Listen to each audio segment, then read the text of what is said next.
What is good, Tsla family? It's Ray J back with another video, and in this one, I want to break down what's happening with Tesla, SPY, Nvda, the QQQ, and a couple of other tickers. I'm going to break down why tomorrow is going to be another very important day, as we have big bank earnings coming out, not to mention PPI, and also some big news about Tesla that's causing the share price to drop quite a bit. But before I break down devil's information, before I talk about the big news involving Tesla and some other important factors, let me just mention a couple of things. I am firstly not a financial planner, so take nothing I say as financial advice.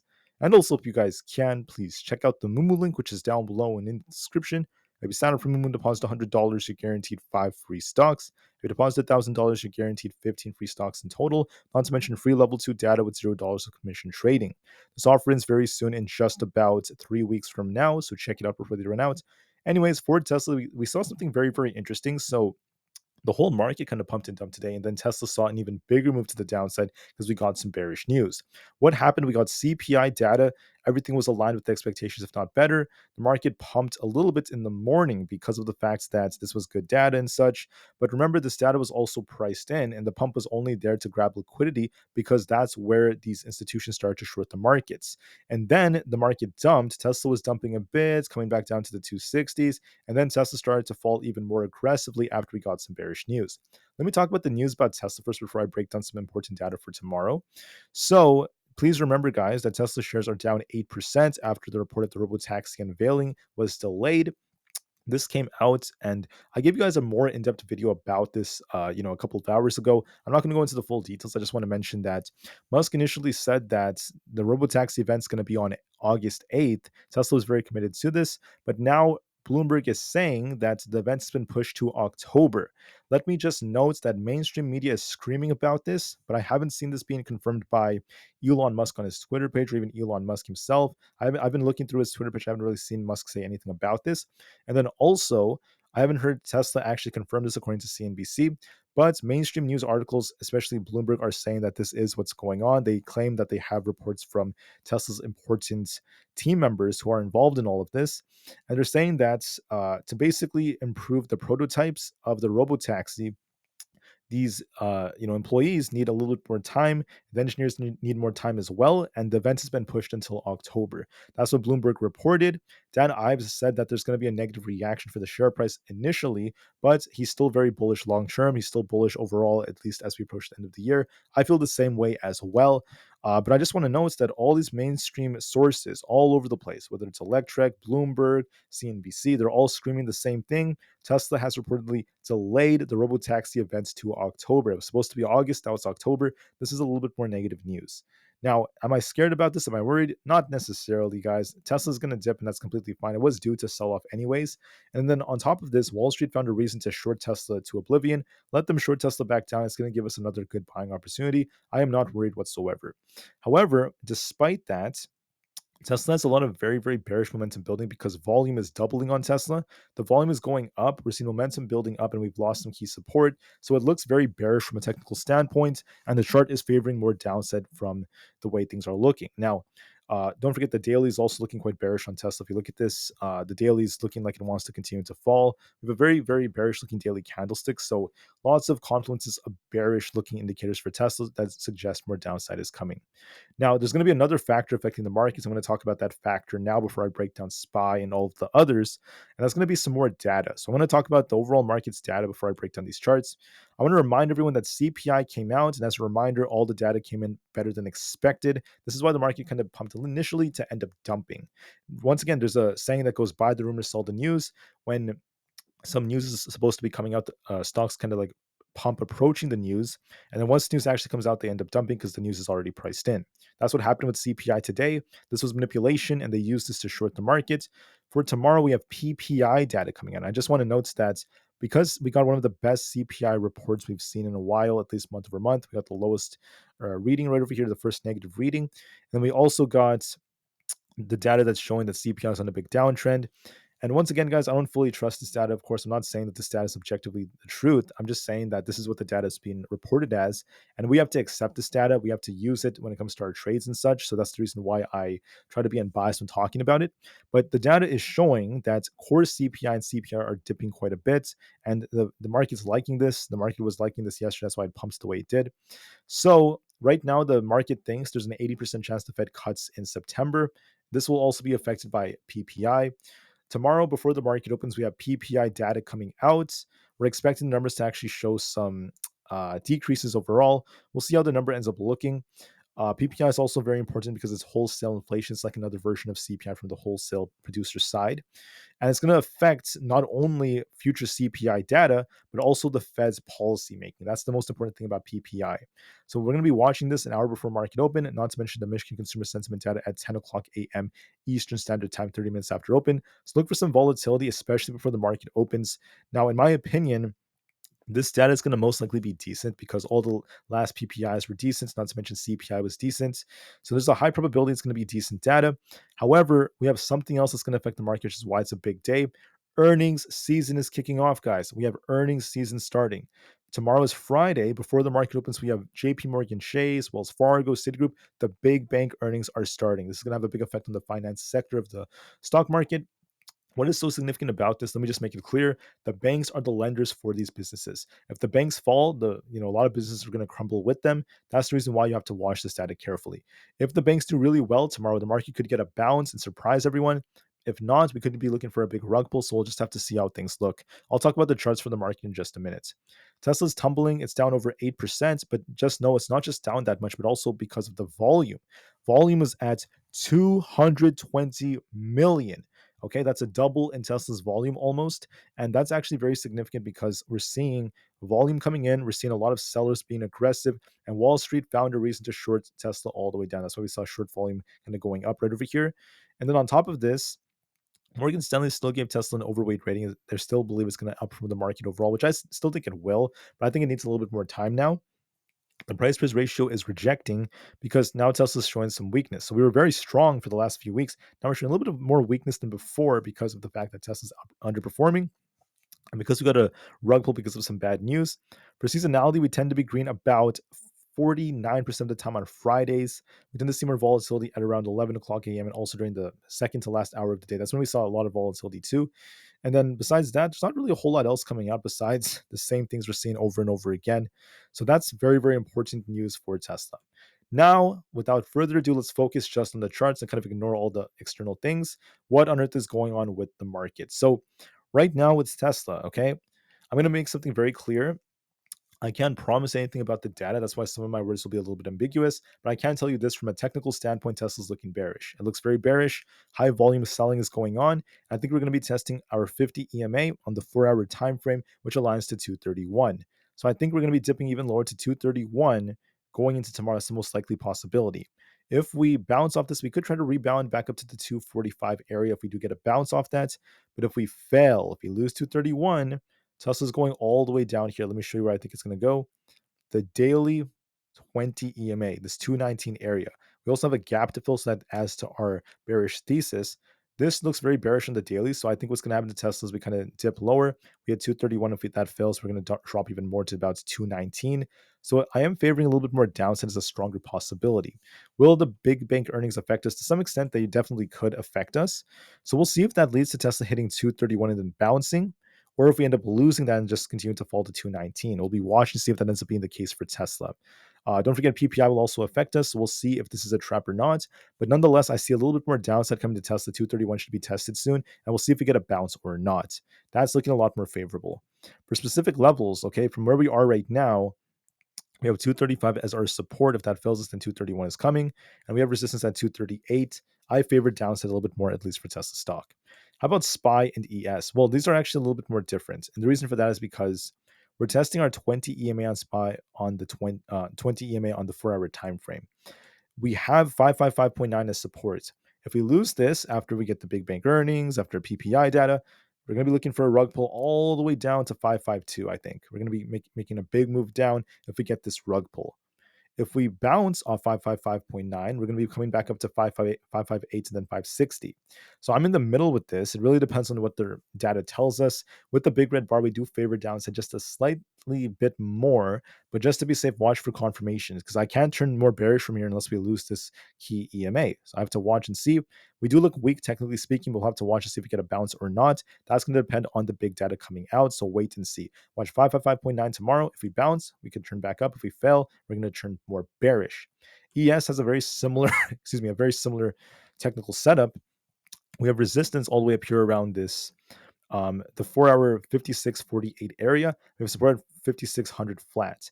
If we lose 5600, we're bearish. We're going to be looking for a big drop to the 5500s. If we break past 5648, we're going to be looking for a rebound to about 5660. So, in my personal opinion, we are trying to rebound a bit. I do see a potential test of 5648 coming. So, we'll see if we get a rejection or not. That depends on the big bank earnings, but watch for that very carefully. That's going to be a big test tomorrow. Nvidia looks a little bit more bearish. It looks to me like it's going to most likely test 124.8, and we'll see if we bounce or not. If we lose that 124.8 area, we're going to be dipping down to this imbalance towards 121. And if we hold, we have to get back above 129.8 to turn bullish. Otherwise, we're favoring the downside. So to be bullish, you want to break past 129.8. If we fail to do so, we're going to remain bearish. And this chart does look more bearish. It does favor downside more. So it's looking more probable we see downside on Nvidia. But just to be safe, we'll watch for confirmation depending on the big bank earnings. For Bitcoin, lo and behold, Bitcoin pumped and dumped with the market. So it moved very similar to the market. We did see a pretty nice move. I know people would have thought that, it's just CPI. How is it going to affect Bitcoin? It does affect Bitcoin to some extent. So we're nearing a bearish cross in the PPO and we have a double bottom like structure. If we lose 57,000, we're going to be looking for a dip all the way down towards the 55,500 area. I think there's going to be a rug pull on Bitcoin if we lose 57,000. But if we break past 58,040 or 50 EMA, we're going to be looking for a pushback up towards 58,800. So break 58,000, we're bullish. Lose 57,000, we're bearish. This chart does favor a bit of a drop that's coming, especially after we have this double top. So that's looking more favorable to me. For a few more, we have the QQQ, the triple Q. We're going to likely test 490, in my opinion, during the pre-market tomorrow. If we bounce off 490, we're going back up to about 495. And if we lose 490, that's going to be close to our 50 EMA. We're going to be tipping all the way down to 484. So do we lose 490 to turn bearish or do we bounce off of it? We'll have to wait and see. This depends on big bank earnings and other factors, but I do see a little bit more downside coming, so we'll see what the reaction is. Apple's trying to bounce right now, is trying to hold above its 20 EMA.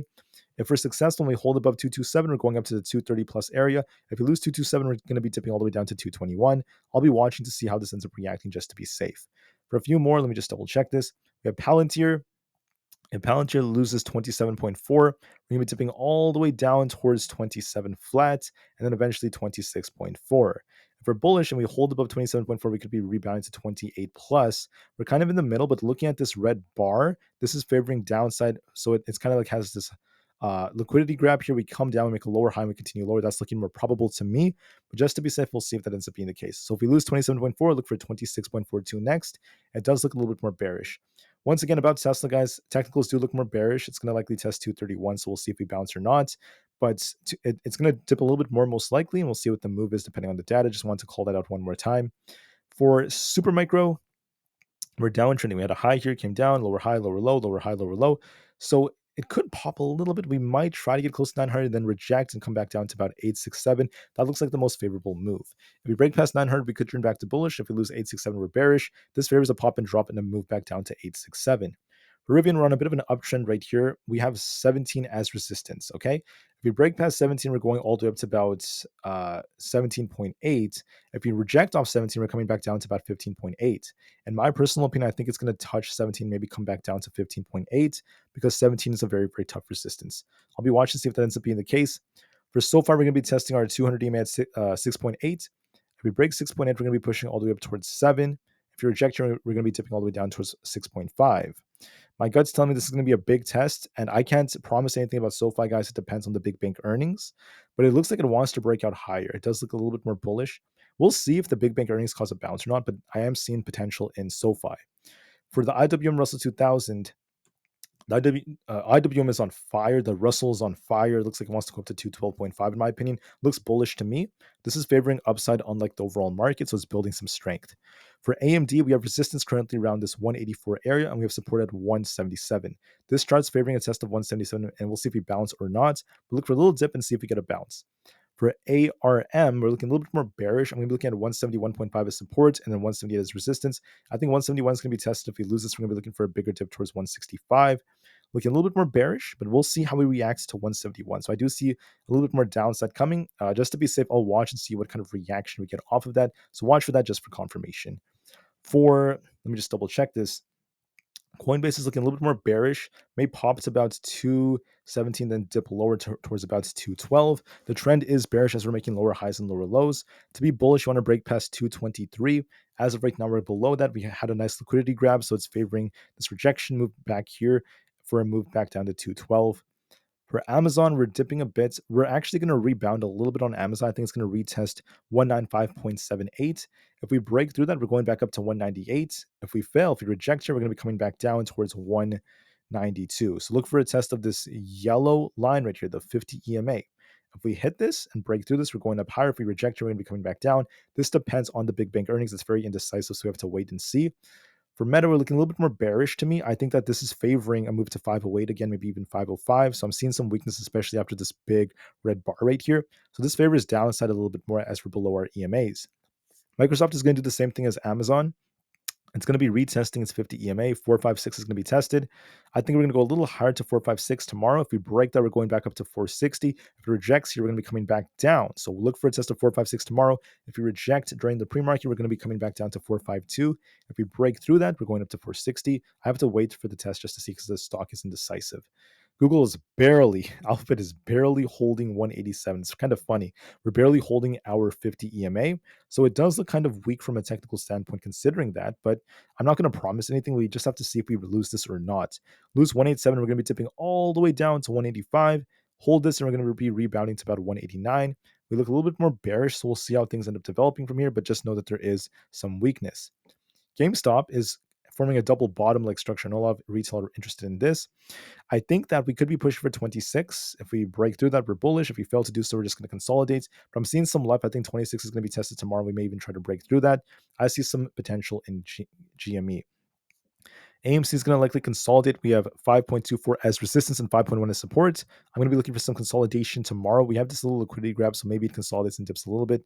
So look for that going into tomorrow. I do favor that a little bit more. For DJT, we're testing our 20 EMA.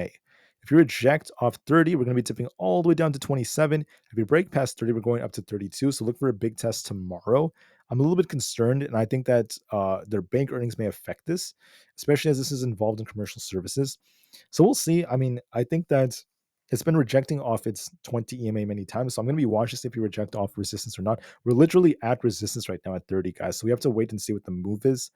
I'm going to wait and see. There's a slight bullish divergence on it, so maybe it tries to do something surprising. I need to watch for confirmation just to be safe.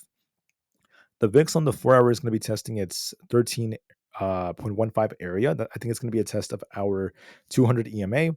If we kind of pump and dump and reject off this could be a sign that the market's going to bounce. If we break out through this, we can turn back to bullish on the VIX, which would be bearish for the markets. The last time this happened, we basically gapped up above it and then just rejected. So that is a sign. We'll see. We'll see what the market does. It depends on the VIX, of course. Don't forget about the 10-year treasury yield. It's dipping, but it's not really affecting the market much, so I'm not too worried about that.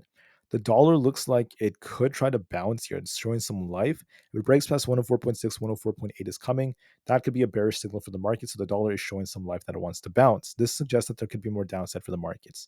Anyways, guys, as far as Tesla goes, just know that Tesla looks very bearish right now. It does favor 231 to be tested. We'll see if we bounce or not off of that. And then SPY and the others are also looking a little bit weak, but we're at support on a lot of stocks like SPY, for example, also on the QQQ. So we're going to be watching to see, do we get a big break of support? Do we end up losing these key supports or do we bounce off of them? I wish I could be a fortune teller and give you guys the answer, but I don't know for sure. The reason I don't know is because it depends on the big bank earnings. It depends on the PPI reports tomorrow. Just like how when CPI came out, we couldn't predict everything perfectly because sometimes you never know what the numbers could look like. So that's the reason why I'm trying to be unbiased and give you guys a very, very good analysis. There are other days when I'm way more certain to give you guys more certainty about what's going to happen for sure. But in this case, I want to be a little bit more open-minded to the possibility of anything because you never know what's going to happen with the big bank earnings as earnings season is about to kick off. All right, that's it for my video. Thank you all so much for listening. Hope you guys have a great evening, a great night, a great day wherever you are around the world. And I'll see you guys very soon tomorrow before the market opens to talk about PPI and the big bank earnings. All right. So take care, guys. Have a great day. I'll see you guys tomorrow. Tesla to the moon because the long term is still bright despite what we're seeing for the short term. And peace out.